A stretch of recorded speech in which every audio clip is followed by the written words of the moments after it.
Merhaba arkadaşlar, kanalıma hoş geldiniz. Bugün sizlerle bu yarım yastıkları yapıyoruz. Yastıklarımız bu şekilde dekoratif amaçlı. İstediğimiz zaman yastığımızdan çıkarıp yıkayıp tekrar yerine rahatlıkla bu şekilde takabiliyoruz. Bu şekilde dilediğimiz zaman yıkayıp tekrar yerine takabiliriz. Sizler için iki renk ve iki çeşit yaptım. Birini bu şekilde sıra sıra püskülleri takabilirsiniz. Turuncu renk hazırladım. İkincisi de bu şekilde runner'daki gibi tek püskülle hazırladım. Bu şekilde runner'la takım oluyor. Ekru renk olan yastıkta makrome ipi kullandım. Olan yastıkta da %100 koton ip kullandım. İp tanıma aşamasında bu iplerin özelliklerini belirttim. Oradan bakabilirsiniz arkadaşlar. Daha önce bu modelin runner'ını paylaşmıştım. Runner videosuna bakarak bununla kombin yapabilirsiniz arkadaşlar. Arkadaki yaprak yastık ve bu kabak yapılışlarını daha önce paylaşmıştım. O videolara bakarak bunların tariflerine bakabilirsiniz arkadaşlar. Bu modelleri yaparken istediğiniz ipi tercih edebilirsiniz. Önemli olan ipin ütülenebilir olması gerekiyor. Model ütü istiyor. Bunu istediğiniz ölçülerde yapabilirsiniz. Yapım aşamasında nasıl ölçü alınabileceğini gösterdim. Benim yastığım 45'e 45 santim. Kullandığım ahşap boncuklar 19 milimetre. Bu ölçülerde bir yastık kılıfı için yaklaşık 140 metre ip gitti püskülsüz haline. Bu model elime alıştığı için yapım aşaması 2 saat sürdü. Sizin de eliniz alıştığı zaman bunu 2 saatte rahatlıkla bitirebilirsiniz. Bu modelde turuncu olanını ben çok beğendim. Sizler hangi rengi daha çok beğendiniz? Bunu yorumlar kısmında belirtebilirsiniz. Benden görüp yapan arkadaşlar sosyal medyada paylaşım yaparken açıklama kısmında benden bahsederseniz sevinirim. Yapacak arkadaşları doğru yere yönlendirmiş oluruz. Şimdi sizleri daha fazla bekletmeden yapım aşamasına geçebiliriz. Ben yurt dışında yaşıyorum. Yabancı marka ip kullanıyorum. Aynı özelliklerde ipi bulabilmek için bu arkadaki metrajlarına ve özelliklerine bakmamız gerekiyor. İp alırken ipin kalınlığı 2 milimetre ama %46 koton, %40 polyester, %14 rayon. Bu yüzdelikler iplerde değişebilir. Önemli olan karışım olması. %100 koton olmaması gerekiyor bunu yaparken. Bu tarzda bir makrome ipi alırken %100 koton ya da %100 polyester ip almamaya dikkat ediyoruz. Çünkü bu yumuşaklıkta olması için bu karışımların olması gerekiyor. Bir de metrajlarına da bakarsanız aynı kalınlığı rahatlıkla bulabilirsiniz. 250 gramda 250 metre ip var. Tığ önerisi 2 ile 4 mm arasında. Ben elime 4 mm yatkın olduğu için 4 mm tığ kullanıyorum. İp alırken bu arkayı muhakkak okuyalım. Bu gramaj ve yüzdeliklere bakarsanız aynı özelliklerde ipi rahatlıkla bulabilirsiniz. Ben bazı modellerde bu şekilde karışım olan makrome, bazı modellerde de koton ip kullanıyorum. Bunda koton ip de kullanabilirsiniz. Ben koton deyince bunu makrome ipiyle karıştırılıyor arkadaşlar. Makrome ipi olan karışım olacak ama koton ip dediğim zaman normal %100 koton ip. Makrome ip değil, büklümlü bir ip bu. Bu ip de Türkiye'nin ipi. Bu da %100 koton ip. Bakın kalınlıkları benziyor. Benim kullandığım ip daha büklümlü. Bunun büklümleri yok. Böyle tel tel duruyor. Ama bu da aynı görevi görüyor. Bu ipi de kullanabilirsiniz. Bu karışımı olan makrome ipi. Bakın özelliği aynı. Bu da koton ip. Kalınlığı aynı. Bu bir tık daha ince. Bu Türkiye'deki koton iple örmesi bir tık zor oluyor. Tel tel olduğu için tığ buna takılıyor. Ama yine de o görüntüyü veriyor. Onu da kullanabilirsiniz arkadaşlar. Bu iki ipin de markasını, linkini aşağıda açıklama kısmına ekleyeceğim. Oradan bakabilirsiniz. Ben Amerika'da hobi mağazasından alıyorum iplerimi. Modeli sizler için Türkiye'deki iple de başladım. Görünüşü bu şekilde. Benim yaptığımda bu şekilde. Tülenmedikleri için şu anda böyle görünüyor. Birbirlerine benziyorlar. Ve bunu da Türkiye'deki koton iple denedim. Makrome iplini bulamıyorsanız %100 koton iplerle de deneyebilirsiniz. Şu anki yapacağım halkayı sihirli halka yaparak da yapabilirsiniz. Zincir yaparak da yapabilirsiniz. 3 zincir yapacağım. 3 zincir, ilk zincirin içine batarak bir iz sürümü yapıyorum. Bu şekilde halkamı oluşturuyorum ya da normal sihirli halka yaparak da bu kısmı yapabilirsiniz. Şimdi 3 zincir çekerek yeni sıraya başlıyorum. Bu benim ilk trabzanım. Şimdi halka içerisinde toplamda 5 trabzan olacak. Bu 1'di. 2 3 4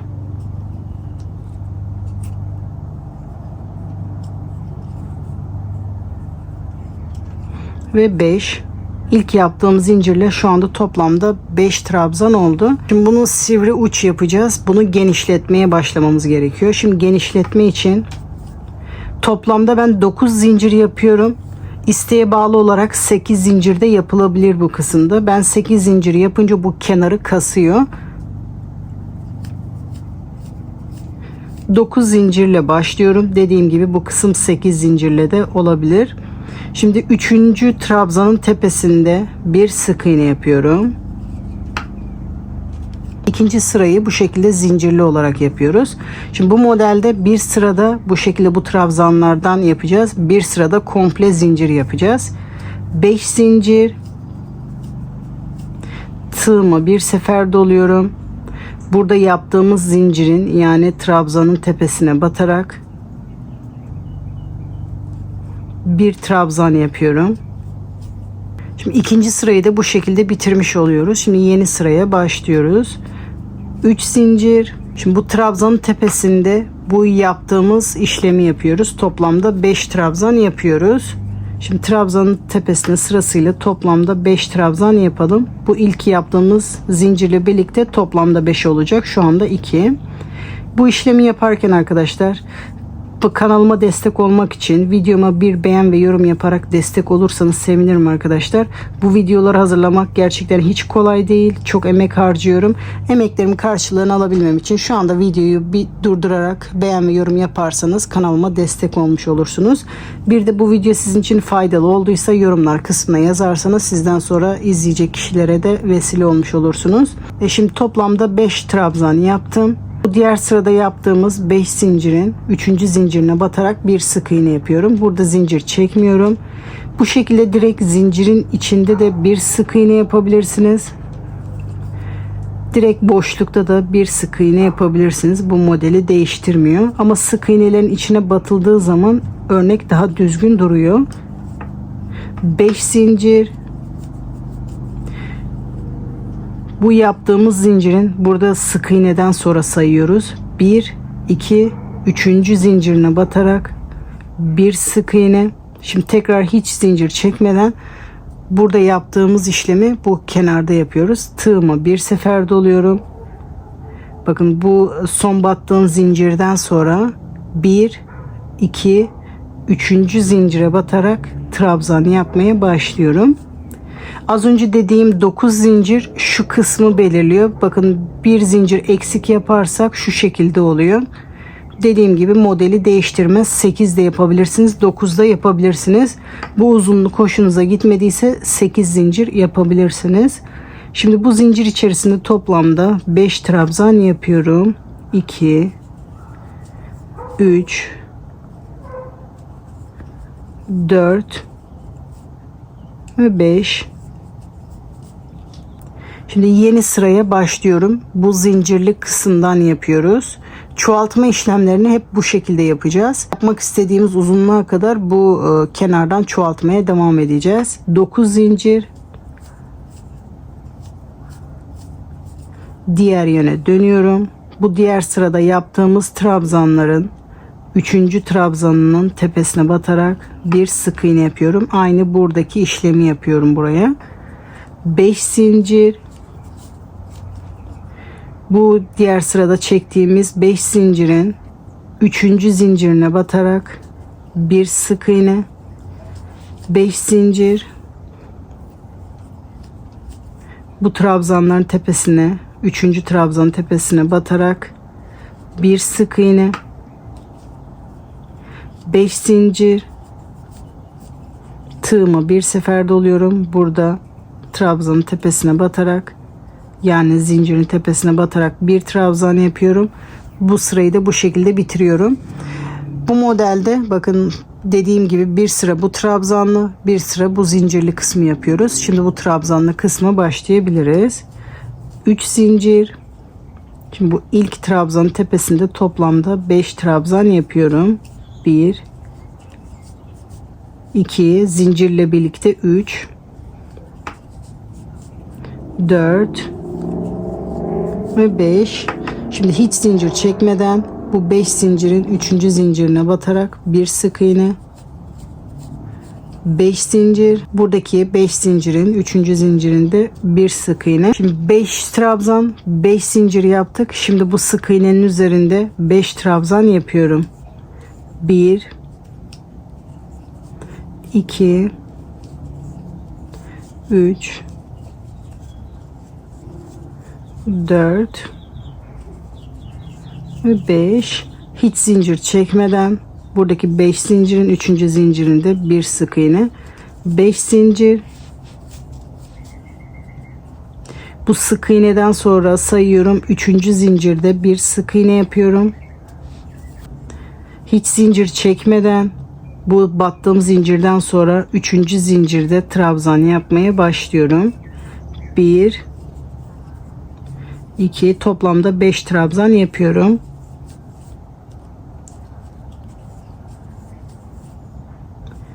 Ve 5. Bu sırayı da bu şekilde bitiriyorum. Bu yaptığımız trabzanlı kısımlar sıralarda üst üste denk gelmeyecek. Bu şekilde boşluklarına denk gelecek. Diğer sırada da bunun tepesinde olacak. İkisinin de arasındaki boşlukta olacak. Şimdi yeni sıraya 9 zincir çekerek başlıyorum. Diğer yöne dönüyorum. Aynı şu zincirli kısmı tekrar ediyorum. Bu trabzanların 3. trabzanın tepesinde bir sık iğne, 5 zincir, bu 5 zincirin 3. zincirinde bir sık iğne, 5 zincir, burada trabzanın 3. trabzanın tepesinde bir sık iğne, 5 zincir, sıradaki zincirin 3. zincirinde bir sık iğne. Bu şekilde de zincirli sıramızı tamamlıyoruz. 5 zincir, burada trabzanın 3. trabzanın tepesinde bir sık iğne. Şimdi buradaki kenar işlemini yapıyoruz. 5 zincir, tığımı bir seferde doluyorum. Burada 3 zincirin tepesinde bir trabzan yapıyorum. Bu zincirli sırayı da bu şekilde tamamlıyorum. Şimdi 3 zincir, yeni sıraya başlıyorum. Burada yaptığımız işlemin aynısını burada yapıyoruz. Trabzanın tepesinde 5 trabzan yapıyorum. İlk zincirle birlikte toplamda 5 trabzan oldu. Bu sıradaki zincirin 3. zincirine batarak bir sık iğne, 5 zincir, bu 5 zincirin 3. zincirine batarak bir sık iğne. Şimdi buradaki trabzanları buraya yapıyoruz. Sık iğnenin üzerinde 5 trabzan yapıyorum. 1 2 3 4 ve 5. Sıradaki 5 zincirin 3. zincirinde bir sık iğne, 5 zincir, sıradaki 5 zincirin 3. zincirine batarak bir sık iğne.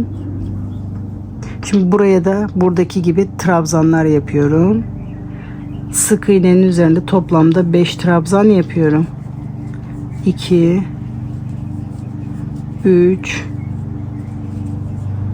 4 ve 5. Hiç zincir çekmeden burada 3. zincire batarak bir sık iğne, 5 zincir, bu sık iğneden sonra 3. zincire batarak bir sık iğne, hiç zincir çekmeden bu zincirden sonra 3. zincirin içinde trabzan yapmaya başlıyorum. Toplamda 5 trabzan yapıyorum.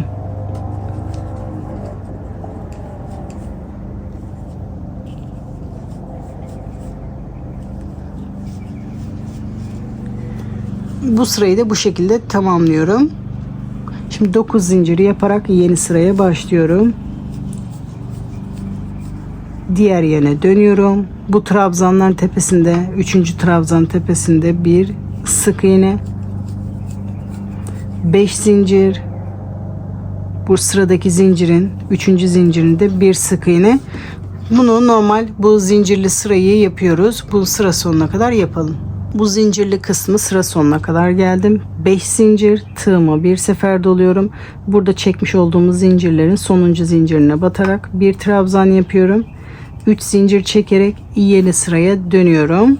Şimdi burada yaptığımız trabzanları yapıyoruz. Bu ilk trabzanın tepesinde toplamda 5 trabzan yapıyorum. İlk zincirle birlikte 3 4 ve 5. Burada zincirin 3. zincirine ya da boşluğa batarak bir sık iğne, 5 zincir, burada 3. zincire batarak bir sık iğne. Şimdi burada tekrar bu sık iğnenin tepesine batarak 5 trabzan yapıyoruz.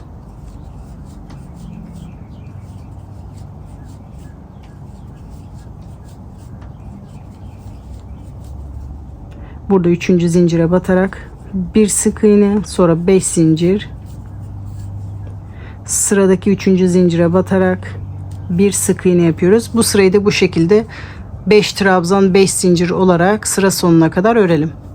Bu sırayı da sıra sonuna kadar tamamladım. Sonuncu boşlukta da 5 trabzanımı yaptım. Şimdi yeni sıraya başlıyoruz. 9 zincir çekerek yeni sıraya başlıyorum. Diğer yöne dönüyorum. Aynı buralarda yaptığımız gibi 3. trabzanın tepesinde bir sık iğne, 5 zincir, sıradaki boşlukta bir sık iğne. Bu şekilde bu zincirlik kısmı tekrarlayarak sıra sonuna kadar yapalım. Bu sırayı da sıra sonuna kadar ördüm. 5 zincir, tığımı bir sefer doluyorum. Burada zincirin tepesine batarak bir trabzan yapıyorum. Sıramı burada bitiriyorum. 3 zincir çekerek yeni sıraya başlıyorum. Bu trabzanlı sırayı yapıyoruz. Burada ilk trabzanın tepesinde trabzan yapmaya başlıyorum. Toplamda 5 trabzan yapıyorum ilk zincirle birlikte.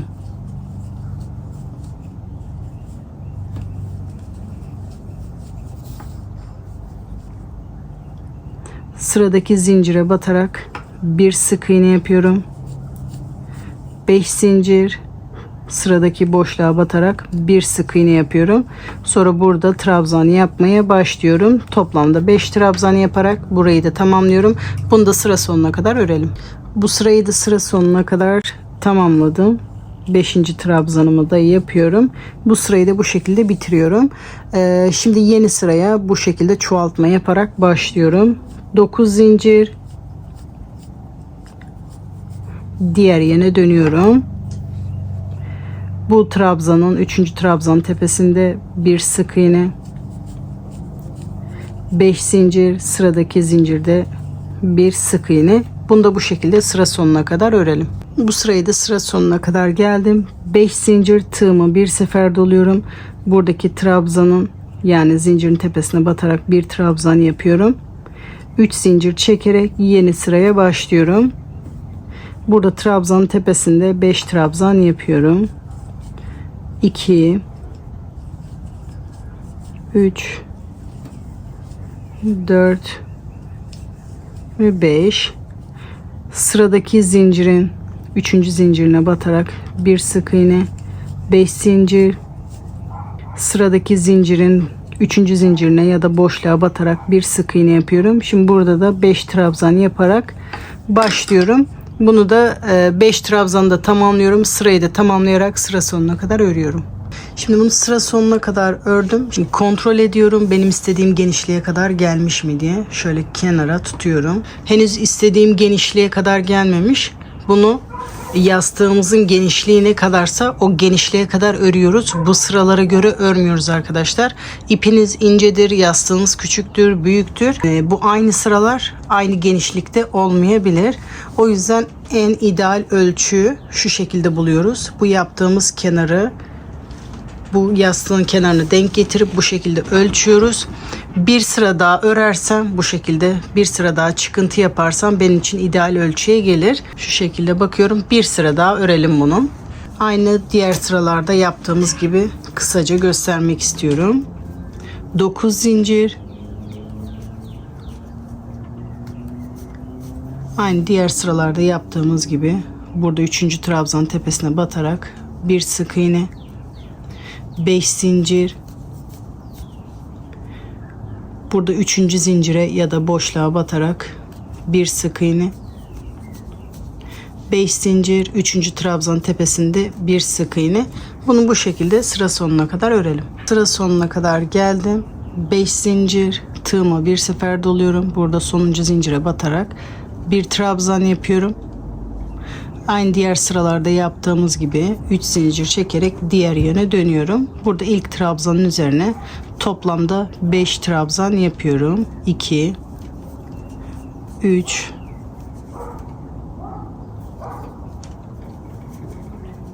4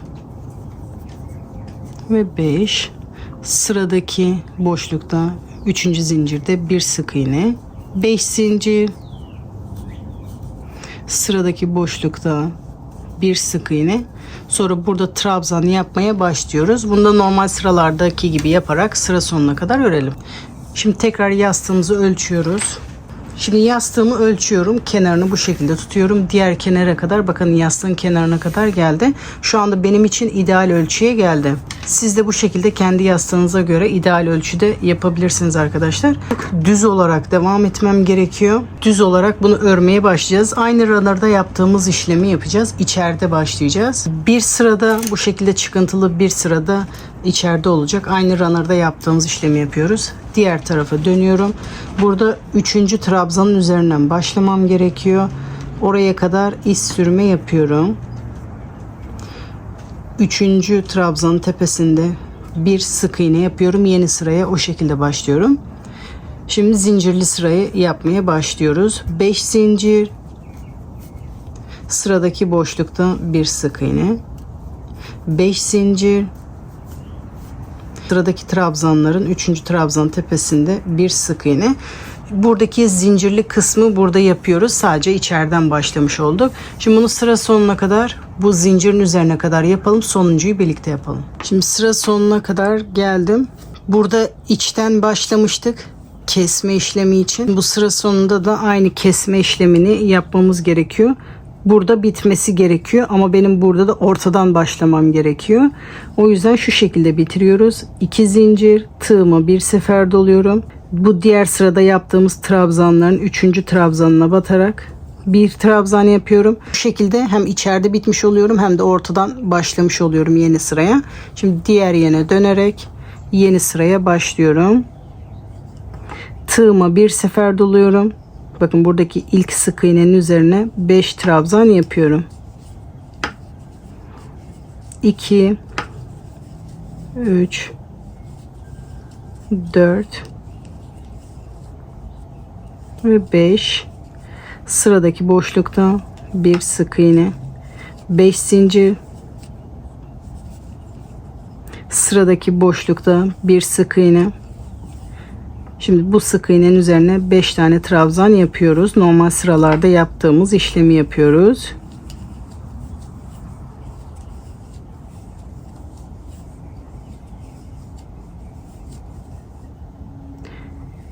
Sıradaki boşlukta bir sık iğne. Bunu da bu şekilde sıra sonuna kadar tamamlayalım. Bu son sık iğnenin üzerine de 5 trabzan yapalım. Sonra bitiş işlemini göstereceğim. Şimdi sonuncu sık iğnenin üzerine de 5'li trabzanımı yaptım. Şimdi sırayı bitiriyorum. Burada 3. zincire batarak bir sık iğne yapıyorum. Bu kısmı bu şekilde içeride başlamıştık. Bu tarafta da içeride bitiriyoruz. Şimdi bu orta kısmını düz yapabilmek için bir sırada bu şekilde yapacağız. Bir sırada bu şekilde yapacağız. Şimdi şu çıkıntı kısmını yapıyoruz. 9 zincir çekerek başlıyorum.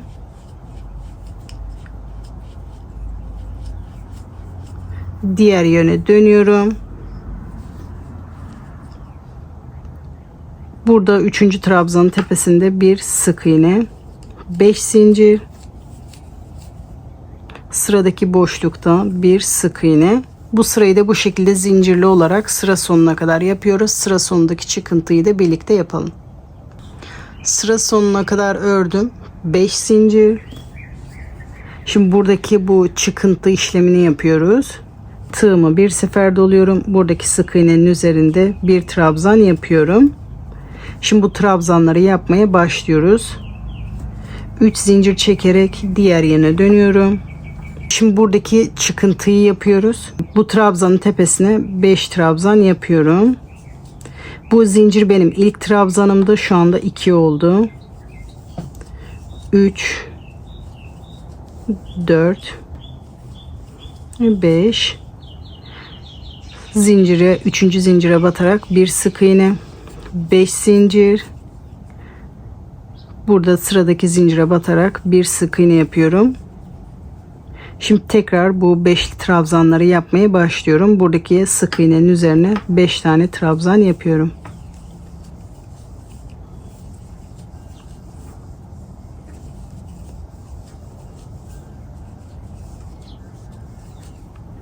Sıradaki zincirin 3. zincirine batarak bir sık iğne yapıyorum. Bunda normal sıralarda yaptığımız işlemi yapıyoruz. Sıra sonuna kadar yapalım. Burada da son çıkıntıyı yapacağız. Sıra sonuna kadar geldim. Burada zincire battım. Şimdi hiç zincir çekmeden tığımı bir sefer doluyorum. Buradan 3. zincire batarak 5 trabzan yapmaya başlıyorum. 2 3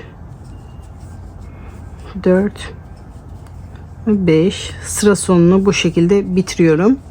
Şimdi buradaki içeride olan kısmını yapmaya başlayacağız. Diğer yöne dönüyorum. 3. trabzanın tepesine kadar iz sürme yapıyorum. 1 2 3. trabzanın tepesine kadar geldim. Bu trabzanın tepesinde bir sık iğne yapıyorum. Şimdi yeni sıraya başlıyorum. Bu sırada da sadece zincirli olan kısmı yapıyoruz. 5 zincir.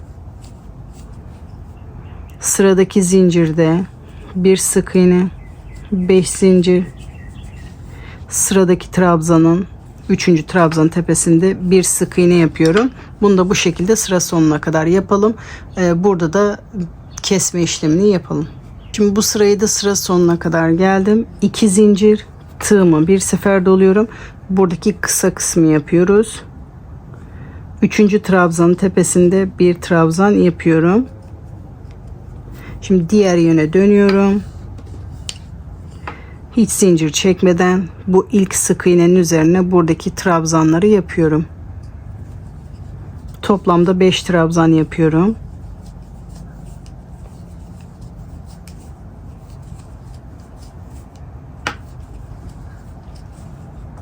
Hemen yanındaki zincirin 3. zincirine ya da boşluğa batarak bir sık iğne, 5 zincir.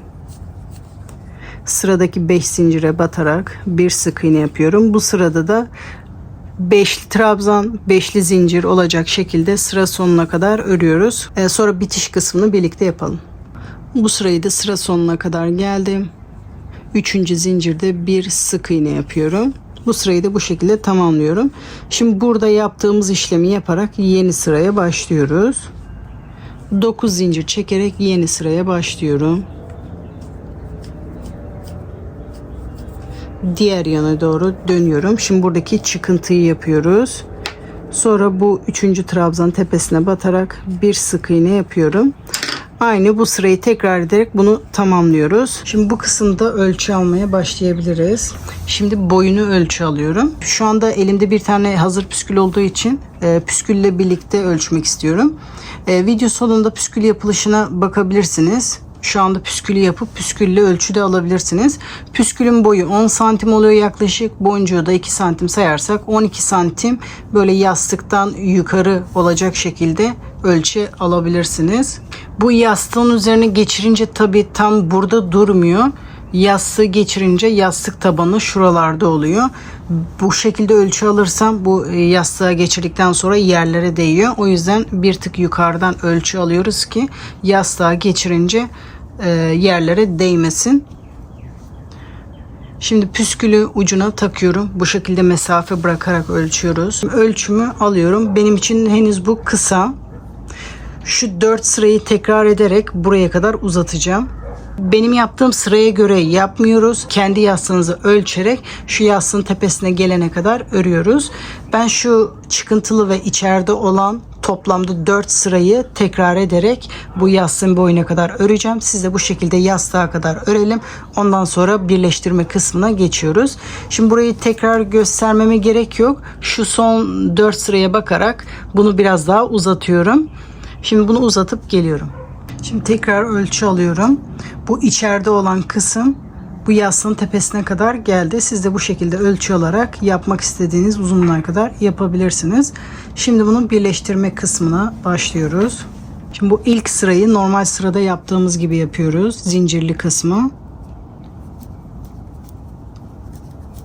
9 zincir. Şuradaki sıranın aynısını yapıyoruz bu sırada. Diğer sırada birleştirme işlemi yapıyoruz. 3. trabzanın tepesinde bir sık iğne.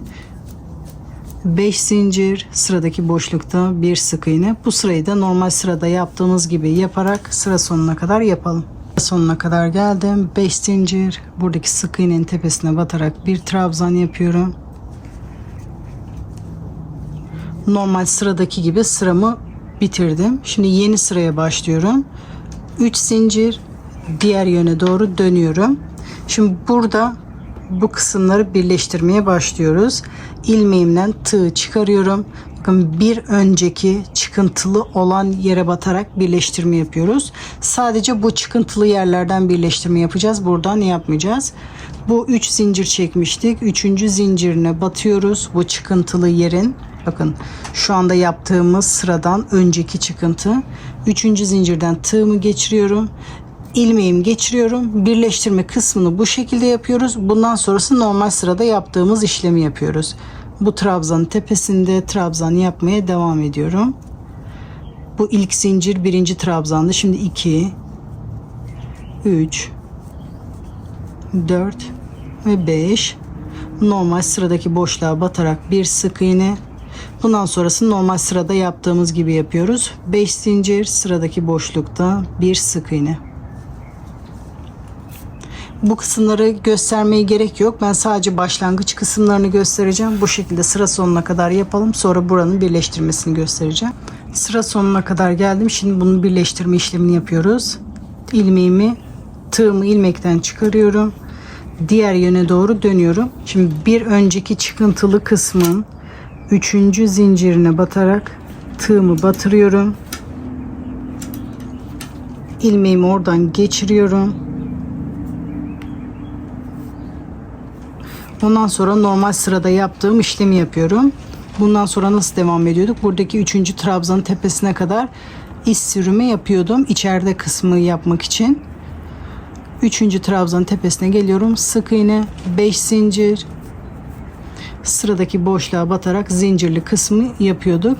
Bunu bu şekilde bu arada yaptığımız gibi yapıyoruz. Burada ekleme yapmıyoruz. Bunu sıra sonuna kadar yapalım. Sıra sonuna kadar geldim. Bu sonuncu trabzanlı kısım normal sırada yaptığım işlemi yapıyorum. 2 zincir.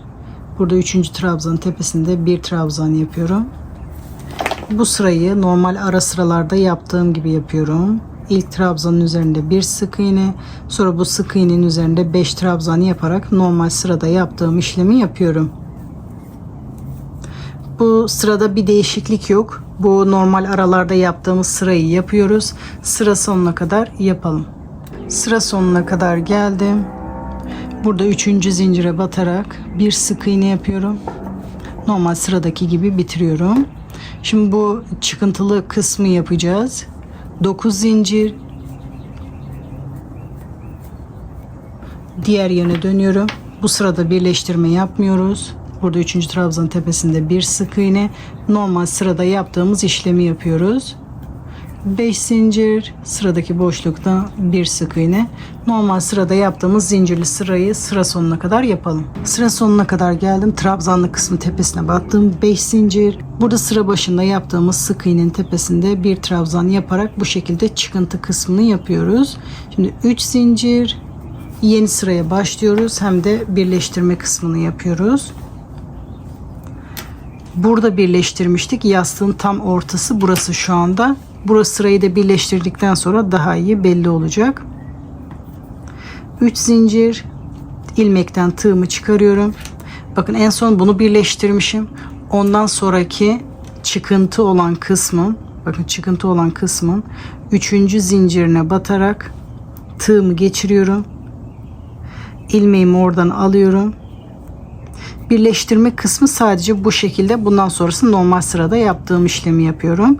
Bu trabzanın tepesinde trabzan yapmaya başlıyorum. İlk çektiğim zincirle birlikte şu anda 2 oldu. Toplamda 5 trabzan yapıyorum. Sıradaki boşluğa batarak Bu şekilde birleştirme işlemi yapıyorum. Şimdi buradaki işlemin aynısını yapıyoruz. Bu kısımları tekrar göstermeme gerek yok. Bunu diğer tarafa da gidip aynı şekilde birleştiriyoruz. Bu sırada yaptığımız gibi.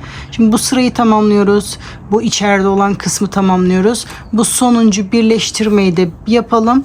Ondan sonra sivri kısmına geçebiliriz. Hala aklımızda soru işareti varsa videoyu geri alarak şu tam yastığın üzerine gelen kısımdan sonrasını, yani şu eklemeye yapmaya başladığımız yerden beri tekrar izlemeye başlayabilirsiniz arkadaşlar. Şimdi bunu bu sonuncu çıkıntıya kadar birleştirip geliyorum. Ondan sonra sivri kısmını yapalım. Şimdi üçüncü kısmı da birleştirdim. Şimdi bundan sonra artık bu sivri kısmı yapmaya başlıyoruz. Bu kısmı birleştirdikten sonra bu üçüncü trabzanın üzerine kadar iç sürme yapıyorum. Normalde içeride olan yaptığım kısmı yapıyorum burada. Şu aralarda yaptığım şu içeride olan kısmını yaparak bu sivri kısmı yapıyoruz. Üçüncü trabzanın üzerinde bir sık iğne yaptım. 5 zincir. Sıradaki boşluğa batarak bir sık iğne. Zincirli sırayı bu sırada yapıyorum. 5 zincir, trabzanın tepesinde bir sık iğne. Bu şekilde bunu sıra sonuna kadar yapalım. Sıra sonuna kadar geldim. Bu son trabzanlı kısmı batıyorum. 2 zincir. Buradan 3. trabzanın tepesine batarak bir trabzan yapıyorum. Diğer yöne dönüyorum. Burada ilk trabzanın tepesinde bir sık iğne. Sonra bu sık iğnenin üzerinde trabzan yapmaya başlıyorum. Normal sıralarda yaptığım gibi 5 trabzan yapıyorum. Sonra sıradaki boşlukta bir sık iğne, ondan sonra 5 zincir çekerek normal sıraya devam ediyorum. Sıra sonuna kadar örelim. Sıra sonuna kadar geldim. Burada 3. zincire batarak bir sık iğne yapıyorum. Şimdi tersine dönüyorum. Artık sivri uç yapmaya başladığımız için aynı bu son 2 sırayı tekrar ederek yapıyoruz. 3. trabzanın tepesine kadar iz sürme yapıyorum. 3. trabzanın tepesinde bir sık iğne yaparak yeni sıraya başlıyorum. 5 zincir. Sıradaki boşlukta bir sık iğne, 5 zincir. Sıradaki trabzanın 3. trabzanın tepesinde bir sık iğne. Bu şekilde sıra sonuna kadar yapalım. Sıra sonuna kadar geldim. 2 zincir. Burada 3. trabzanın tepesine batarak bir trabzan yapıyorum. Burada da kesme işlemini yapıyorum. Diğer yöne dönüyorum. İlk trabzanın tepesinde bir sık iğne. Sonra sırasıyla bu sık iğnenin üzerine trabzan yapmaya başlıyorum. 5 trabzan. Sıradaki boşlukta bir sık iğne. Bunu da bu şekilde sıra sonuna kadar yapalım. Sıra sonuna kadar geldim. Burada 3. zincire batarak bir sık iğne yapıyorum. Sıramı burada bitiriyorum. Diğer yöne dönüyorum. Bu şekilde tek trabzan kalana kadar hep şu son 2 sırayı tekrar ederek sıra sonuna kadar yapıyoruz. 3. trabzan tepesinde bir sık iğne. 5 zincir. Sıradaki boşlukta batarak bir sık iğne yapıyoruz. Bu zincirli kısmı sıra sonuna kadar yapalım. Sıra sonuna kadar geldim. 2 zincir. Bu trabzanların 3. trabzanına batarak bir trabzan yapıyorum. Diğer yöne dönüyorum. İlk trabzanın tepesinde bir sık iğne. Sonra bu sık iğnenin üzerinde 5 trabzan yapmaya başlıyorum. Bu sırayı da bu şekilde sıra sonuna kadar örelim. Sıra sonuna kadar geldim. 3. zincirde bir sık iğne yaparak sıramı bitiriyorum. Diğer yöne dönüyorum. Burada 3. trabzanın tepesine kadar iz sürümü yapıyorum. 3. trabzanın tepesinde bir sık iğne. 5 zincir, sıradaki boşlukta sık iğne yaparak bu zincirli kısmı tekrar ediyoruz. Sıra sonuna kadar yapalım. Sıra sonuna kadar geldim. 2 zincir, 3. trabzan tepesinde bir trabzan yapıyorum. Diğer yöne dönüyorum. İlk trabzan tepesinde bir sık iğne. Sonra bu sık iğnenin tepesinde trabzan yapmaya başlıyorum. Bunu da bu şekilde sıra sonuna kadar yapalım. Sıra sonuna kadar geldim. 3. zincire batarak bir sık iğne yaptım. Şimdi diğer yöne dönüyorum. Burada 3. trabzanın tepesine kadar iz sürümü yapıyorum. Üçüncü trabzan tepesinde bir sık iğne, 5 zincir, sıradaki boşlukta bir sık iğne yapıyorum. Bu sırayı da zincirli olarak sıra sonuna kadar yapalım. Sıra sonuna kadar geldim. 2 zincir, üçüncü trabzan tepesinde bir trabzan, diğer yöne dönüyorum. İlk trabzanın tepesinde bir sık iğne, buradaki sık iğnenin üzerinde 5 trabzan yaparak bu sıraya başlıyorum. Bu sırayı da sıra sonuna kadar bu şekilde örüyorum. Sıra sonuna kadar ördüm. Diğer yöne dönüyorum.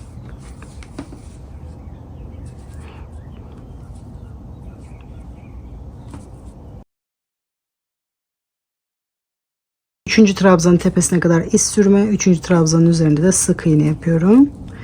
5 zincir. Üçüncü zincire ya da boşluğa batarak sık iğne yapıyorum. Bu şekilde bunu da sıra sonuna kadar yapalım. Sıra sonuna kadar geldim. 2 zincir, bir trabzan yaparak sıramı bitiriyorum. Diğer yöne dönüyorum. İlk trabzanın tepesinde bir sık iğne, sonra sık iğnenin üzerinde trabzan yaparak bu sıraya başlıyorum. Bunu da sıra sonuna kadar örelim. Burayı da sıra sonuna kadar ördüm. Çok az kaldı. Diğer yöne dönüyorum. Üçüncü trabzanın tepesine kadar iz sürme yapıyorum.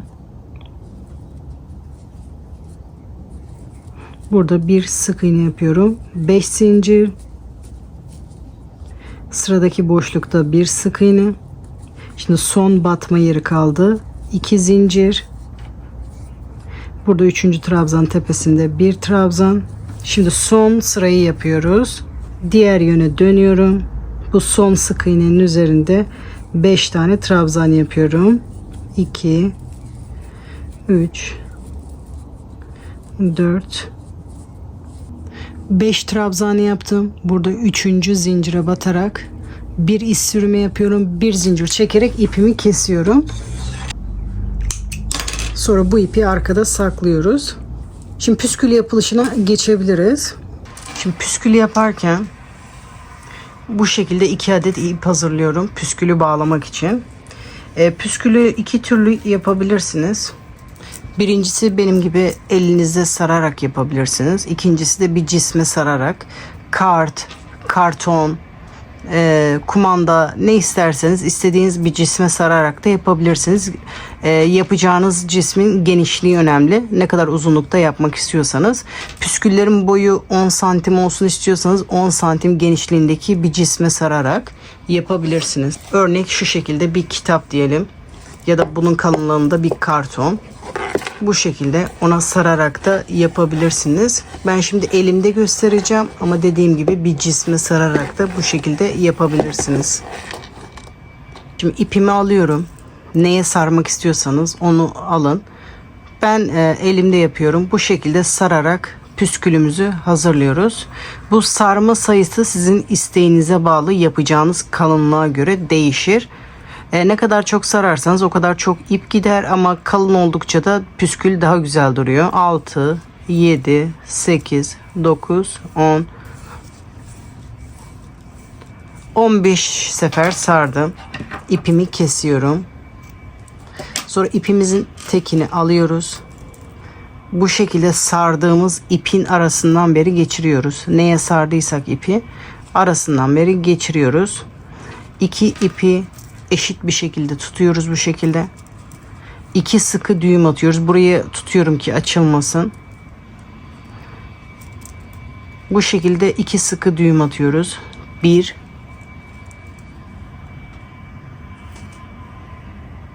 ve 2. Şimdi ilk iple işimiz bitti. Şimdi bağlama kısmına geçiyoruz. Diğer ipi alıyorum. İpin tek tarafını bu şekilde püskülün boyunda tutuyorum.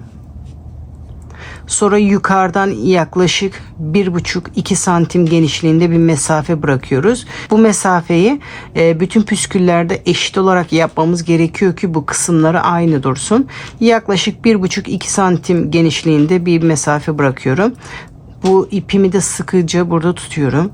Şimdi sarmaya başlıyorum. Bir tur yaptım. 2 tur. Bu şekilde 3 tur sardım. Sonra ipin diğer ucunu alıyorum. Daha fazla sarma işlemi yapmak istiyorsanız bu kısımda sarabilirsiniz. Burada da 2 düğüm atıyorum.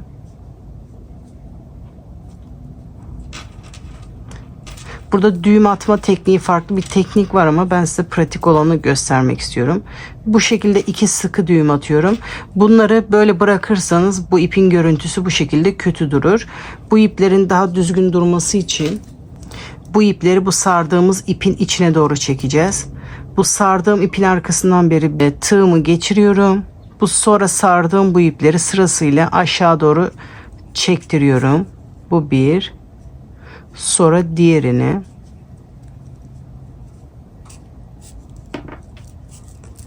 Sonra bu ipleri düğümü arkaya doğru getirmeye çalışıyorum. Parmağım yardımıyla düğümü arkaya getiriyorum.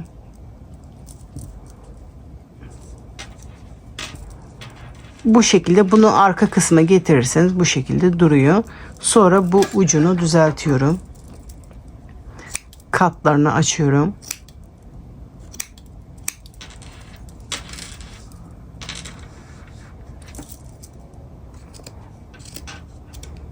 Bu şekilde püsküllerimiz hazır. Püskülleri bu şekilde sade olarak kullanabilirsiniz. Buralara boncuk da takabilirsiniz. Püskülleri daha kalın yapmak istiyorsanız sarma sayısını çoğaltmanız gerekiyor. Bakın bunu 15 defa sararak yapmıştım. Bunu 30 defa sararak yaptım. Püskül takarken hangi kısım daha hoşunuza gidiyorsa o kısmı ön yüz olarak kullanabilirsiniz.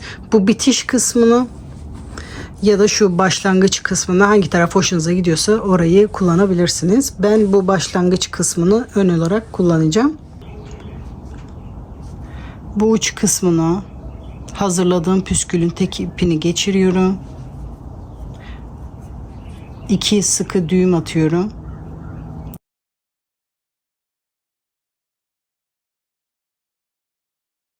İki sıkı düğüm yapıyorum. İlk önce boncuğun içinden, sonra da püskülün içine doğru bu bağladığım ipleri çekiyorum.